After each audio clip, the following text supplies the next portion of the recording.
तेज प्रभु news के स्वागत। जिला ಪೊಲೀಸ್ ಸಂಕೇಶ್ವರ ಪೊಲೀಸ್ ಠಾಣೆ ಸಂಕೇಶ್ವರದಲ್ಲಿ ಪರಿಶಿಷ್ಟ ಜಾತಿ ಮತ್ತು ಪರಿಶಿಷ್ಟ ಪಂಗಡಗಳ ಕುಂದುಕೊರತೆ ಸಭೆಯು 14 ಜುಲೈ 2026ರಂದು ಜರುಗಿತು. ಕನಗಳದಲ್ಲಿ ಕೆಐಡಿಬಿಯ ಗೋಲ್ಡ್ ಪ್ಲಸ್ ಎದುರಿಗೆ ಇರುವ ಅಂಗಡಿಗಳಲ್ಲಿ ಸಾರಾಯಿ ಮಾರಾಟ ಎಗ್ಗಿಲ್ಲದೆ ಸಾಗಿದೆ. ಅದು ಬಂದ ಆಗಬೇಕು. ಮೀಟರ್ ಬಡ್ಡಿ ಆಡುತ್ತಿರುವವರ ಮೇಲೆ ಕ್ರಮ ಜರುಗಿಸಬೇಕು. ಹಳೆ ಪಿಬಿ ರಸ್ತೆ ಪಕ್ಕದಲ್ಲಿರುವ ಪಾರ್ಕಿಂಗ್ ವ್ಯವಸ್ಥೆ ಸರಿಯಾಗಿಲ್ಲ. ಅಡ್ಡತಿಡ್ಡ ಗಾಡಿಗಳನ್ನು ನಿಲ್ಲಿಸಿ ಹೋಗು ಬರುವ ವಾಹನಗಳಿಗೆ ಸಂಚಾರಕ್ಕೆ ಅಡೆತಡೆ ಆಗುತ್ತಾ ಇದೆ. ಶಾಲಾ ಕಾಲೇಜ್ ಹೊರಗಡೆ ಬೈಕ್ ಅಡ್ಡತಿಡ್ಡ ಓಡಿಸುತ್ತಿರುವ ಹುಡುಗರು ಹುಡುಗಿಯರಿಗೆ ಚುಡಾಯಿಸುವುದು ಹೀಗೆ ನಡೆದಿದೆ. ಸಂಜೀವಿನಿ ಸ್ವಸಹಾಯ ಸಂಘಗಳ ಸಮಸ್ಯೆ. ಅದೇ ರೀತಿ ರಸ್ತೆ ಮೇಲೆ ಅತಿಕ್ರಮವಾಗಿ ಸಂಕೇಶ್ವರದಲ್ಲಿ ವ್ಯಾಪಾರ ಮಾಡುತ್ತಿರುವುದು. ವೈನ್ ಶಾಪುಗಳ ಮುಂದೆ ಪಾರ್ಕಿಂಗ್ ವ್ಯವಸ್ಥೆ ಸರಿಯಾಗಿ ಇಲ್ಲ ಮತ್ತು ವೈನ್ ಶಾಪ್ಗಳ ಟೈಮ್ ಬಿಟ್ಟು ಸಾರಾಯಿ ಮಾರಾಟ ಬಂದ್ ಆಗಬೇಕು. SC/ST ಕೇಸುಗಳ ಮಧ್ಯಸ್ಥಿಕೆ ಮತ್ತು ವಸೂಲಿ ನಿಲ್ಲಲಿ. ಯೋಗ್ಯ ನಿರ್ಣಯವಾಗಬೇಕು. ಹೀಗೆ ಅನೇಕ ಸಮಸ್ಯೆಗಳನ್ನು ಸಭೆಯಲ್ಲಿ ಮುಖಂಡರು ಹೇಳಿದರು. CPI ಶ್ರೀ ಗಣಪತಿ ಕೊಗನೂಳಿ ಇವುಗಳನ್ನು ಕಟ್ಟುನಿಟ್ಟಾಗಿ ಕ್ರಮ ಕೈಗೊಂಡು ನ್ಯಾಯ ಒದಗಿಸಿಕೊಡುತ್ತೇವೆ ಎಂದು ಸಭೆಯಲ್ಲಿ ಭರವಸೆ ನೀಡಿದರು. ಹೀಗೆ ಅನೇಕ ಸಮಸ್ಯೆಗಳು ಮುಖಂಡರು ಸಭೆಯಲ್ಲಿ ಸಾದರಪಡಿಸಿದರು. ಆ ಫೈನಾನ್ಸ್ ಯಾವ ಕಾರಣದಿಂದ ಹೆಲ್ಪ್ ಆಗ್ತಾ ಇದ್ದು ಗೊತ್ತಾಗ್ತಾ ಇಲ್ಲ. ಒಂದು ತಿಂಗಳ ಸರ್ ಒಬ್ಬ ಹೆಣ್ಮಗಳು ಪೈಜನ್ ಕುಡ್ತಾಳ್ರಿ. ಪೈಜನ್ ಕುಡಿದು ಹಾಸ್ಪಿಟಲ್ ಹೋಗಿ ಬಂದ್ರೆ ಅದಕ್ಕೆ ಏನೂ ಸಿಕ್ಕಿಲ್ಲ, ಟೆನ್ಷನ್ ಇಲ್ಲ. ಯಾರಿಗೂ ನಾವು ಸಪೋರ್ಟ್ ಮಾಡಕತ್ತಿಲ್ರಿ. ಸಪೋರ್ಟ್ ಸರ್ 16 ವಾರಕ್ಕೆ ಲಿಖಿತವಾಗಿ ನಿಮ್ಮ ಸ್ಟೇಷನ್ದಾಗ ಕಂಪ್ಲೇಂಟ್ ಬರೆದು ಕೊಡ್ತಾರೆ. ಕಂಪ್ಲೇಂಟ್ ಬರೆದು ಕೊಟ್ಟ ನಂತರ FIR ಯಾಕೆ ಆಗೋದು ಅನ್ನೋದು ನಮ್ಮ ಕ್ವಶನ್ ಸರ್. ಅರ್ಜಿ ಅಂತ ಆಗಿದೆ ರೀ. ಅದು ಈಗ ಪಿಟಿಷನ್ ಮಾಡ್ಕೊಂಡು ಆ ಪಿಟಿಷನ್ ಅಲ್ಲಿ FIR ಮಾಡ್ಲಿಕ್ಕೆ ಕಂಟೆಂಟ್ಸ್ ಇರ್ಲಿಲ್ಲ. ಸರ್ ಅವ್ರ 10 ರೂಪಾಯಿ ಬಟ್ಟಿಲಿ ಆಡೋ ಕಾರಣ ಅವ್ರನ್ನ ಕರೆಸಿ ಏನಾರ ಎನ್ಕ್ವೈರಿ ಮಾಡಿದಿರೇನ್ರಿ? ಮಾಡಿದ್ರಿ. ನಾವು ಅವ್ರ ಮುಂದೆ ಒಂದು 3-4 ಸಲ ಕರೆಸಿ ಅವ್ರ ಮುಂದೆ ಕರೆಸಿ ಎನ್ಕ್ವೈರಿ ಮಾಡಿದ ನಂತರ ಅವ್ರನ್ನ ಬಿಟ್ಟರೆ ಯಾಕೆ ಅವ್ರನ್ನ ಅರೆಸ್ಟ್ ಮಾಡ್ಬೇಕಾಗಿದ್ರು ಸರ್? ನಾನೇ ಮಾಡಿದ್ದೀನಿ ಎನ್ಕ್ವೈರಿ. ನಾನೇ ಪರ್ಸನಲಿ ಮಾಡಿದ್ದೀನಿ. ಯಾಕಂದ್ರೆ ವಾದ ಸಲ SC/ST ಮೀಟಿಂಗ್ ದಾಗ ನಾವು ಇದನ್ನ ಪ್ರಶ್ನೆ ಮಾಡಿದವ್ರಿ. ಹೆಡ್ರಿಕೋರ್ ಬಡ್ಡಿ ತಂದೆ ಭಾಳ ಆಗತೈತಿ ಇಲ್ಲಿ ಹವಳೆ. ಮತ್ತೆ ಅವ್ರ ಅನಧಿಕೃತ ಇದ್ರ ಲೈಸೆನ್ಸ್ ಎಲ್ಲ ಏನಿಲ್ಲ. ಅನಧಿಕೃತ ಬಡ್ಡಿ ಅಂದ್ರೆ ನಾವು ನೇರವಾಗಿ ಕೇಸ್ ಮಾಡಕ್ ಬರಂಗಿಲ್ಲ. ನಾವೇನ್ ಮಾಡ್ತೀವಿ, ನಾವು ಸಹಕಾರ ಇಲಾಖೆಯವರಿಗೆ ಲೆಟರ್ ಕೊಟ್ಟು ಅವ್ರು ಬಂದು ರೈಡ್ ಮಾಡ್ತಾರೆ. ಅದ್ರ ಬದಲು ಏನಾದ್ರು ಲೆಟರ್ ಬರ್ದಿರಿ ಸರ್ ಮುಂದ್ಗಡೆ. ಈಗ ಮೊನ್ನೆ ಇದನ್ನ ತಗೊಂಡಲ್ಲ ಆ ಟೈಮ್ದಾಗ ಸಣ್ಣ ಕುಶನ ತಗೊಂಡ್ ಹಾಕಿದಾರ. ಏನ್ರ ಅಪಘಾತ ಆಗಿತ್ತು, ಅದಕ್ಕೆ ಪರಿಹಾರ ನೀವು ಏನ್ ಮಾಡ್ತೀರಿ? ಕಾನೂನು ಪ್ರಕಾರ ಬಡ್ಡಿ ಕೋರಿಗೆ ನಿರ್ಧಾರ ಆಗ್ಬೇಕು. ಈಗಾಗಲೇ ಇಲ್ಲೊಂದು ದೊಡ್ಡ ಪ್ರಕರಣ ಕಟ್ಟ ಸಲುವಾಗಿ ಈ ತರ ಎಲ್ಲ ಮುಂದೆ ಏನೋ ಆಗಿ ಹೋಗ್ತವೆ. ಆದಷ್ಟು ಬೇಗ ಒಬ್ಬ ಮನುಷ್ಯ 2 ಸಲ ನೋಟಿಸ್ ಅದು ಬಂದ್ರು ಸರ್ ಸಿಕ್ಕೂರೆ. ಈಗ ನಾನು ನೋಡ್ತಕ್ಕೆ ಒಂದು 3-4 ಸಲ ನೋಡತಾನೆ ಸರ್. ಹೆಂಗ್ ಮಾಡತ್ತಾರ ಹೇಳಿ, ಆ ಕಡೆಯಿಂದ ಬರೋರ ಅಲ್ಲಿ ಬರ್ಬಿಡ್ದ ಸ್ಪೀಡ್ ಹೊಡೆದಾರ ಸರ್. ಸ್ಪೀಡ್ ಹೊಡೆದಾರ ಏನ್ರ ಬಿದ್ದು ಏನ್ರ ಅನಾಹುತ ಆಗ್ಬಾರ್ದು ಸರ್. ಈಗ ಆ ಕಡೆಯಿಂದ ಬರೋರು ಏನ್ ಮಾಡ್ತಾರ್ರಿ, ದ್ವಾರಕಾಡ ಮಟ್ಟ ಸ್ಲೋ ಬರ್ತಾರ, ಅಲ್ಲೇ ಬಂದ್ಬಿಟ್ಟು ಪೂರಾ ಸ್ಪೀಡ್ ಬಿಟ್ಬಿಡ್ತಾರ್ರಿ. ಎಲ್ರಿ ಶಾಂತಿಸಾಗರ ಸ್ವಲ್ಪ ಇದಾಗ ಗಟ್ಟ ಸರ್. ಅದಕ್ಕೆ ಅದರಿಂದ ಏನ್ರ ಮತ್ತೆ ಹೆಚ್ಚಿನ ಅನಾಹುತ ಆಗ್ಬಾರ್ದು ಸರ್. ಅದಕ್ಕೆ ಹೆಂಗೆ ಕಾಯ್ದೆದಾಗ ಯಾರು ಅದ್ರ ಮುಂದೆ ಯಾರು ಇಲ್ಲ ಸರ್. ಕಾಯ್ದೆ ಕೆಲಸ ಮಾಡಬೇಕು. ಆದ್ರೂ ಕಠಿಣ ಕಾನೂನು ಕ್ರಮವನ್ನು ತಗೊಳ್ಳಿಕ್ಕೆ ಏನು ಆಕ್ಷನ್ ಮಾಡಬೇಕಲ್ಲ ನಾವು ಮಾಡ್ತೇವೆ. ಈಗ ಮತ್ತೊಂದು ಸರ್ ನಾವೇನೋ ಪುಕಾಸ್ಬೇಕಾದ್ರೆ ಲೈಸೆನ್ಸ್ ಪರಿಸ್ಥಿತಿ ಈಗ ನೀವು ಇಲಾಖೆ ಯಾವಾಗ ಮಾಡ್ತೀವಿ? ನಾವು ಇಲಾಖೆ ವತಿಯಿಂದ ಇವತ್ತು ಅದಕ್ಕೆ ಸಂಬಂಧಪಟ್ಟಂಗೆ ಕೊಟ್ಟು ಅವೇರ್ನೆಸ್ ಮಾಡ್ಲಿಕ್ಕೆ ನಾವು ಕಾರ್ಯಕ್ರಮ ಮಾಡ್ತೀವಿ. ಶುಕ್ರವಾರ ಮಾಡ್ರಿ ತಾಲೂಕು ಮಟ್ಟದ ಎಲ್ಲ ಕಡೆ ಮಾಡಿ ಭಂಗ ಇದಂದ್ರೆ ಏನಂತ ನೀವು ವಿವರಣೆ ಮಾಡಿ ಹೇಳಬೇಕು.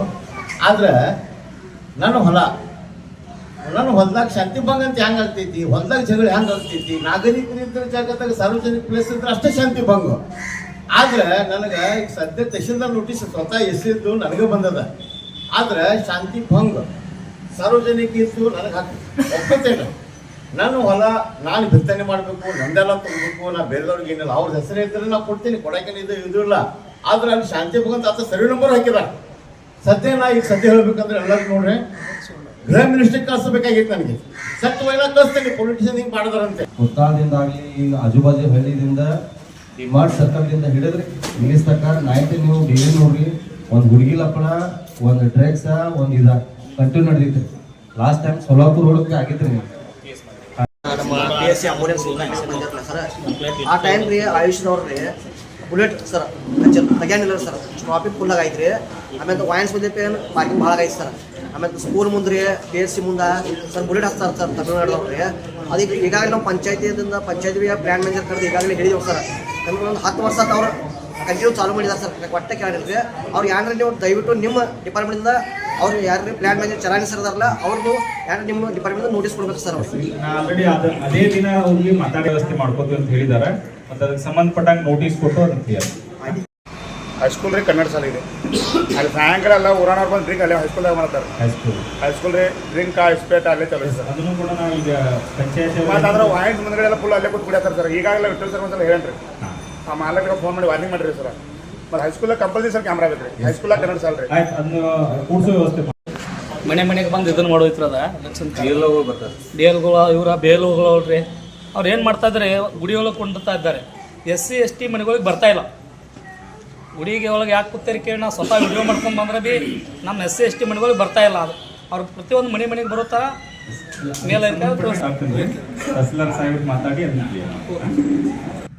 ಕುಂದುಕೊರತೆ ಸಭೆಯಲ್ಲಿ ಉಪಸ್ಥಿತಿ ಮುಖಂಡರಾದ ಪ್ರಕಾಶ್ ಮೈಲಾಕೆ, ಪ್ರಮೋದ್ ಹೊಸ್ಮನಿ, ಶಿವಾನಂದ್ ಸಮ್ಮಕ್ನವರ್, ವಿನೋದ್ ನಾಯ್ಕ್, ಉದಯ್ ಕುಮಾರ್ ಕರ್ನಿಂಗ್, ಪವನ್ ಸನದಿ, ರಮೇಶ್ ಕುಸ್ರಿಕರ್, ಪ್ರಕಾಶ್ ಇಟೇಕರ್, ಹನುಮಂತ್ ಶೇಖನವರ್, ತಾನಾಜಿ ಶೆಟ್ವು, ಕುಮಾರ್ ದಾದುಗೋಳ್, ಅರುಣ್ ಬಿಜಾಪುರೆ, ಆಕಾಶ್ ಕೆರಿಮನಿ, ವಿಜಯ್ ಸೂರ್ಯವಂಶಿ, ಮಂಜುನಾಥ್ ಮರ್ಡಿ, ಶ್ರೀನಿವಾಸ್ ವಿಜಯಪುರಿ, ಮಹಾದೇವ್ ಕಾಂಬಳೆ, ಮಹಾದೇವ್ ಮಾನೆ, ರಾಜು ಐಹೊಳೆ, ಸೋಮನಾಥ್ ನಾಯ್ಕ್, ಶಿವಪ್ಪ ಮತಿವಾಡ್, ಯಲ್ಲಪ್ಪ ನಾಯ್ಕ್, ಗೋವಿಂದ್ ಕಾಂಬಳೆ, PG ಭೋಳ್, ತಾನಾಜಿ ಕಾಂಬಳೆ, ಸಂತೋಷ್ ಮಾದರ್, ಗಿರೀಶ್ ಚಿನ್ನಾಪಗೋಳ್, ರಾಘವೇಂದ್ರ ಗಸ್ತಿ, ಬಾಳಪ್ಪ ಪೂಜಾರಿ, ಕಾಡೇಶ್ ಹೊಸ್ಮನಿ, ಮಲ್ಲಪ್ಪ ಮಾದರ್, ಚಂದ್ರಕಾಂತ್ ನಾಯ್ಕ್, ಶಂಕರ್ ಭೂಸ್ಕೋಳ್, ಗಂಗಾರಾಮ್ ಭೂಸ್ಕೋಳ್, ಕಿರಣ್ ಕಾಂಬಳೆ ಹಾಗೂ ಅನೇಕ ಮುಖಂಡರು ಈ ಸಭೆಯಲ್ಲಿ ಪಾಲ್ಗೊಂಡಿದ್ದರು. ಸಂಘಗಳು ಇವರು ಇದರಲ್ಲಿ ಎಲ್ಲ SC ST ಜನನೂ ಇರ್ತಾರೋ ಮತ್ತು ಜನರಲ್ ಇರ್ತಾರೋ ಇರಲಿ, ಅದ್ರಾಗ SC ST ಜನರು ಜಾಸ್ತಿ ಇದಾವೆ. ಅಲ್ಲಿ ಸರ್ಕಾರ ಅನುಕೂಲ ಆಗ್ಲತ್ತೇಳಿ ಯೋಜನೆಗಳು ಮಾಡಿದಾವೆ. ಅಲ್ಲಿ ಆ ಸಂಜೀವಿನಿ ಸಂಘದಾಗ ಏನು ಪ್ರಮುಖರದಲ್ಲ, ಆ ಸರ್ಕಾರದ ದುಡ್ಡು ಏನು ವಸೂಲಿ ಆಗಿರ್ತಿದ್ದ ಅವರು 10 ರೂಪಾಯಿ 8 ಕಲೆಕ್ಷನ್ ಮಾಡಿರ್ತಾರೆ. ಆ ದುಡ್ಡನ್ನ ಉಳಿತಾಯ ದುಡ್ಡುಗಳನ್ನ 5% ಹಳ್ಳ್ಯಾಗ ಬಡ್ಡಿ ಆಡತ್ತಾರೆ ಆ ಪ್ರಮುಖರು. ಅವು ಸಾಕಷ್ಟು ಕಂಪ್ಲೇಂಟ್ಗಳು ಬರತ್ತವು. ಅದಕ್ಕೆ ತಾಲೂಕು ಪಂಚಾಯತಿ ತಾವು ಅದನ್ನ ನಿರ್ದೇಶನ ಕೊಡಬೇಕು. ಎರಡನೇದಾಗಿ ಇವು ಇಂಥ ವಿಷಯ ಎಲ್ಲ ಮಾತಾಡ್ಬಾರ್ದಾನ, ಯಾಕಂತಂದ್ರೆ ಈ ಇಲಾಖೆಗೆ ಸಂಬಂಧಪಟ್ಟದ್ದು ಅಲ್ಲ. ಆದರೆ ಹಿಂದಿನ CPS ಅವರು ಒಂದು ಮಾತಾಡ್ತಿದ್ರು, ನೀವು ಬೇರೆ ಇಲಾಖೆದು ಏನಾದರೂ ಸಮಸ್ಯೆ ಇದ್ರೂ ನಾವು ಪತ್ರ ಮುಖಾಂತರ ಅಂತ ಸಮಸ್ಯೆ ಬಗೆಹರಿಸಕ್ಕೆ ಪ್ರಯತ್ನ ಮಾಡ್ತೀವಿ ಅನ್ನೋಣ ಇವತ್ತು ನಮ್ಮ ಮೀಟಿಂಗ್ನಾಗ ಹೇಳತ್ತೇನೆ.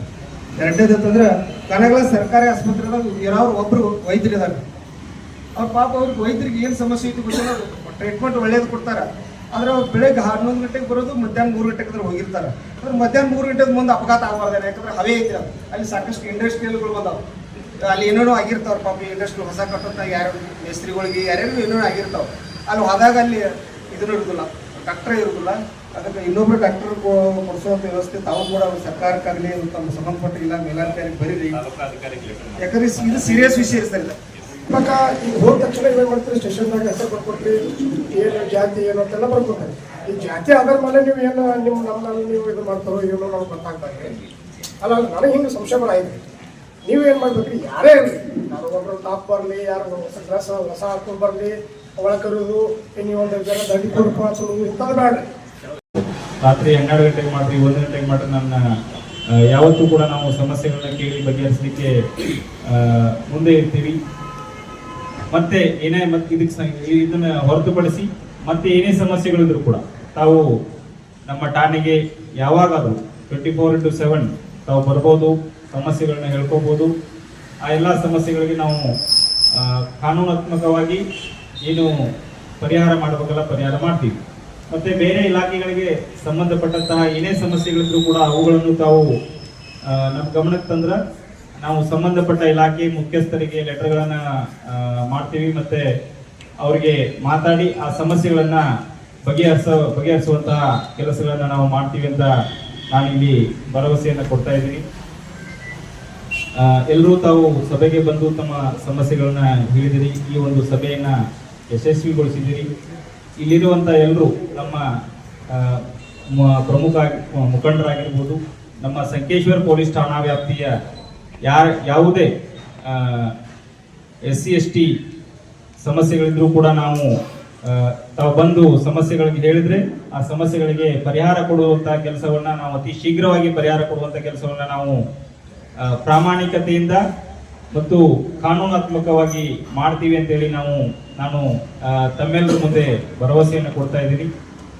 ಇಷ್ಟು ಹೇಳಿ ತಾವೇನು ಸಮಸ್ಯೆಗಳನ್ನೇನು ಹೇಳಿದ್ರಲ್ಲ ಎಲ್ಲ ಸಮಸ್ಯೆಗಳಿಗೆ ಪ್ರಾಮಾಣಿಕವಾಗಿ ನಾವು ಪರಿಹಾರ ಕಂಡುಕೊಳ್ಳಿಕ್ಕೆ ಕಾನೂನಾತ್ಮಕವಾಗಿ ಪ್ರಯತ್ನ ಮಾಡ್ತೀವಿ ಅಂತ ಹೇಳಿ ಈ ಒಂದು ಸಭೆಗೆ ಎಲ್ರಿಗೂ ಆಗಮಿಸಿದ್ದಕ್ಕಾಗಿ ನಾನು ವೈಯಕ್ತಿಕವಾಗಿ ಮತ್ತು ನಮ್ಮ ಪೊಲೀಸ್ ಸಂಕೇಶ್ವರ್ ಪೊಲೀಸ್ ಠಾಣೆ ವತಿಯಿಂದ ಮತ್ತು ಪೊಲೀಸ್ ಇಲಾಖೆ ವತಿಯಿಂದ ತಮ್ಮೆಲ್ಲರಿಗೂ ಹೃತ್ಪೂರ್ವಕವಾದಂತಹ ಧನ್ಯವಾದಗಳನ್ನು ಅರ್ಪಿಸಿ